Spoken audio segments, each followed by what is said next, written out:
Hello! Today I am going to show you how to search a particular database called Academic OneFile. This database is located on the Milne Library website by clicking on the databases link over here on the left-hand side. Once we click on this link, it will take us to this A to Z databases page. We will then click on Academic OneFile. This particular database is a great database if you're looking for a lot of different content and subject matter. It is a good starting database. This database is run by a company called Gale. Gale runs a lot of different databases. Once you know how to search one Gale database, you're pretty good at being able to search any of the other Gale databases because they look fairly similar, but the content will differ across them all. There's a lot of different ways that you can search Gale's Academic OneFile. You can use this advanced search button or this advanced search box here.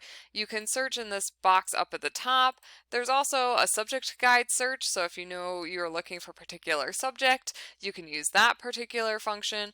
We're going to use the advanced search function today. I'm going to search for social justice. And I'm going to leave the keyword field option there, but I could, if I wanted to, change that to document title. I could change it to name of work. I could change it to a lot of different options, but we're going to keep a keyword search happening there. I can as well limit to full text documents only, peer-reviewed journal articles. If I want to find some images, I could limit to documents that contain images.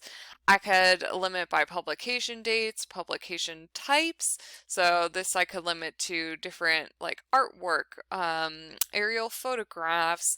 I could limit to articles, country maps, all sorts of different types.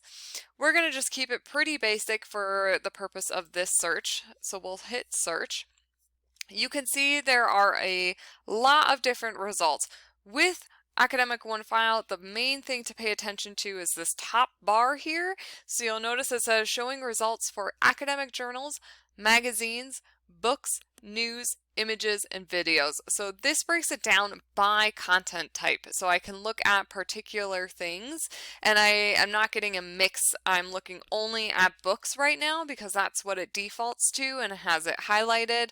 I'm going to say that I want to look at academic journals. This means I'm looking at academic journal articles. Now, academic journal articles are usually peer-reviewed, but not always. So if I have that qualification that it needs to be a peer-reviewed journal article, I can limit my results some more and click that peer-reviewed journal box.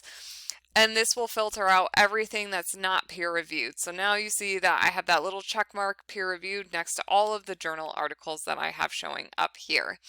So let's say I realize after I do a search that I need to filter by a publication date. I can add in that publication date range.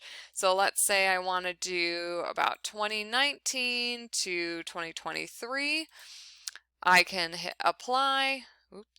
And we've filtered out some of our results for us. When we look at a particular article, we'll notice that you have the abstract. It shows up as HTML, so you're just reading through the article. You can always download articles. When you download the article, it will show up as a PDF, which is particularly helpful because that has page numbers that we need for citation purposes. We can also send it to a Google Drive. We can email the link to ourselves. We can also print. This DOI is like a permalink. This is the link we'd want to save. We can also get a permalink up here as well. We do not want to grab the link at the very top of the screen. That will not work after this particular session. We do want to grab either that permalink or the DOI link. And again, this database has a citation function. So we have MLA, APA, Chicago, or Harvard. So these are not always 100% correct. I can see this part's messed up in the MLA right off the bat. So if you're going to use these, make sure that you double check them because they're never 100% correct. This is just one search tool that contains a lot of really helpful content. It's a great search tool, so feel free to check it out.